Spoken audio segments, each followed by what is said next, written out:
Welcome back to my channel. അപ്പം ഇന്ന് ഞാൻ ചെയ്യാൻ പോകുന്നത് ഒരു ഗെറ്റ് റെഡി വിത്ത് മീ ആണ്. ഇത് വളരെ സിമ്പിളായിട്ട് നമുക്ക് ചെയ്യാൻ പറ്റുന്നതാണ്. അങ്ങനെ മേക്കപ്പോ അങ്ങനെയുള്ള കാര്യങ്ങളൊന്നും ചെയ്യാതെ വളരെ സിമ്പിളായിട്ട് എല്ലാവർക്കും ചെയ്യാൻ പറ്റുന്ന ഒരു രീതിയാണ്. അപ്പോൾ നമുക്ക് സ്റ്റാർട്ട് ചെയ്യാം. അതിന് ഞാനിപ്പം ഫേസ് നന്നായിട്ട് വാഷ് ചെയ്തിട്ടുണ്ട്. പിന്നെ ഇപ്പോൾ ഞാൻ മോയ്സ്ചറൈസറും അങ്ങനെയൊന്നും ഇട്ടിട്ടില്ല, ലിപ് ബാം അങ്ങനെയൊന്നും തന്നെ ഇട്ടിട്ടില്ല. നമ്മളിപ്പോൾ ഒരു സൺസ്ക്രീനാണ് അപ്ലൈ ചെയ്യാൻ പോകുന്നത്. കാരണം എനിക്ക് ഇപ്പോൾ ഞാൻ ഉപയോഗിക്കുന്ന സൺസ്ക്രീൻ ഉപയോഗിക്കുമ്പോൾ തന്നെ എൻ്റെ ഫേസ് നന്നായിട്ട് മോയ്സ്ചറൈസർ ആവും. അപ്പം ഡോക്ടർ ഷെട്ടിൻ്റെ അശ്വഗന്ധൻ്റെ ആൽഫ ആർബുഡ് എന്ന് പറഞ്ഞിട്ടുള്ളൊരു സൺസ്ക്രീനാണ് ഉപയോഗിക്കുന്നത്.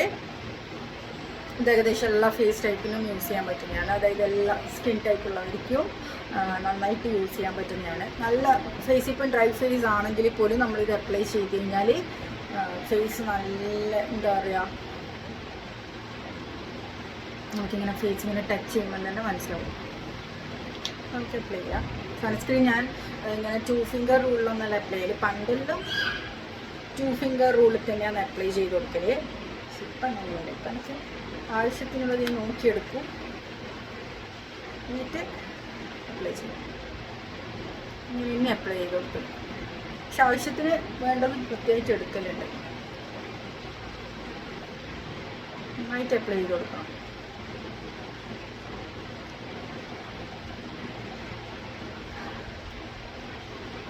ഇത് അപ്ലൈ ചെയ്തിട്ട് പോയി കഴിഞ്ഞാൽ നമ്മൾ ഫേസിൽ അങ്ങനെ ടാനൊന്നും വരാറില്ല.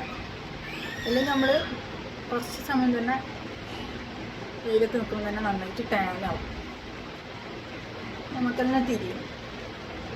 പക്ഷേ നമ്മളിത് കഴിഞ്ഞതിന് ശേഷം ടാൻ അഥവാ ആയിട്ടുണ്ടെങ്കിൽ തന്നെ നമ്മളൊരു 1 വീക്ക് നമ്മൾ നല്ല കട്ട തൈരും അതുപോലെ തന്നെ കുറച്ച് കടലപ്പൊടി മിക്സ് ആക്കിയിട്ട് അപ്ലൈ ചെയ്യുമ്പോൾ തന്നെ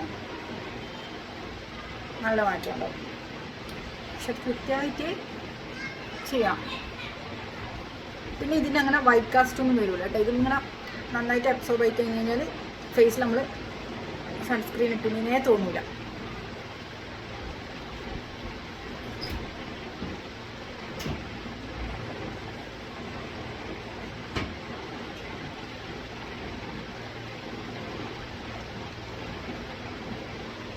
ഫേസ് ഇപ്പം നന്നായിട്ട് സംഭവം അപ്സായി. നമ്മൾ നന്നായിട്ട് എന്താ പറയുക, വൈറ്റ് കാസ്റ്റോ ഒന്നും ഉണ്ടാവില്ല. പക്ഷെങ്കിൽ നമ്മളെ ഫേസിൽ നല്ലൊരു ഗ്ലോ ഉണ്ടാവും. നമ്മൾ വേറെ ഒന്നും ചെയ്യേണ്ട ആവശ്യമില്ല. ചിലവർ ഗ്ലോ കിട്ടാൻ വേണ്ടിയിട്ട് സ്റ്റോപ്പ് ക്രീം അങ്ങനെയുള്ള യൂസ് ചെയ്യുന്നവരുണ്ട്. പക്ഷെങ്കിൽ എനിക്കങ്ങനെ സ്റ്റോപ്പ് ക്രീമൊന്നും യൂസ് ചെയ്യേണ്ട തോന്നിയിട്ടില്ല. കാരണം നമ്മൾ ഈ ഒരു സൺസ്ക്രീൻ അപ്ലൈ ചെയ്യുമ്പോൾ തന്നെ ഇതിപ്പോൾ നമുക്ക് കുറച്ച് ഗ്ലോ ആയിട്ടുള്ള ഉണ്ടാവുക. നമുക്ക് അത്ര ഗ്ലോ ഒന്നും വേണ്ടാന്നുണ്ടെങ്കിൽ നമുക്കൊരു കോമ്പാക്ട് പൗഡർ ഇട്ടുകയാണെങ്കിൽ കുറച്ചൊരു മാറ്റ് ഫിനിഷ് കിട്ടും. ഞാൻ അധികം കോമ്പാക്ട് പൗഡറാണ് യൂസ് ചെയ്യൽ. ഫൗണ്ടേഷനും അങ്ങനത്തെയൊന്നും യൂസ് ചെയ്യാറില്ല. അല്ലെങ്കിൽ BB ക്രീം. ഇതിപ്പോൾ നമ്മൾ സിമ്പിളായിട്ട് പുറത്തു പോകുന്നതുകൊണ്ട് ഇത്രയൊക്കെ മതി.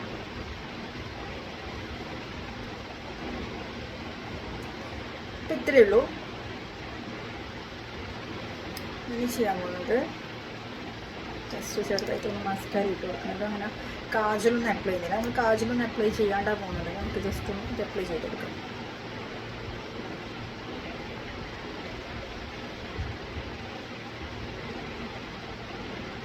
നമുക്കിങ്ങനെ നന്നായിട്ട് വേണമെന്നുണ്ടെങ്കിൽ കുറച്ചും കൂടി കോട്ട് ചെയ്തെടുത്താൽ മതി. അതിപ്പോൾ അങ്ങനെ ഒരുപാടൊന്നും വേണ്ട. ജസ്റ്റ് നമുക്കൊരു നാച്ചുറൽ ലുക്കിൽ കിട്ടിയാൽ മതി.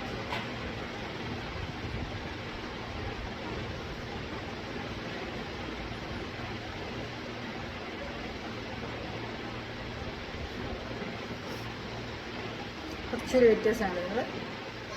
നമുക്ക് എത്രത്തോളം കോട്ട് വേണം അതിനനുസരിച്ചിട്ട് കേളായിട്ടൊക്കെ ചെയ്ത് കൊടുക്കാം.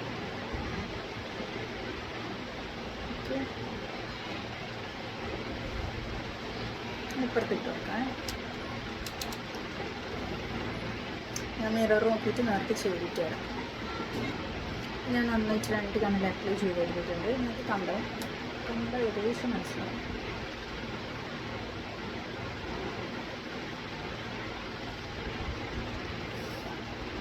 ലാസ്റ്റായിട്ട് അപ്ലൈ ചെയ്യാൻ പോകുന്നത് മാബെല്ലിൻ്റെ മോർ ബ്ലഷ്. ഇതാണ് എൻ്റെ ഏറ്റവും ഇഷ്ടപ്പെട്ട ഷെയ്ഡാണ്.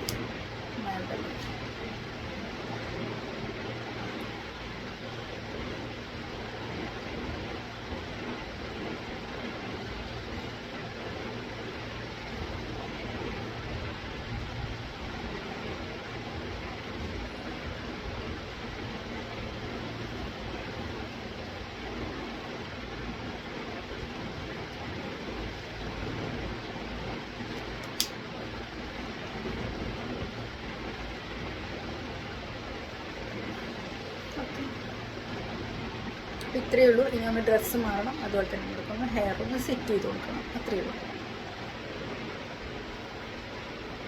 ഇങ്ങനെയാണ് പോകാൻ പോകുന്നത്. ഓപ്പൺ ഹെയർ സ്റ്റൈലാണ് ചെയ്യുന്നത്. സിമ്പിളായിട്ട്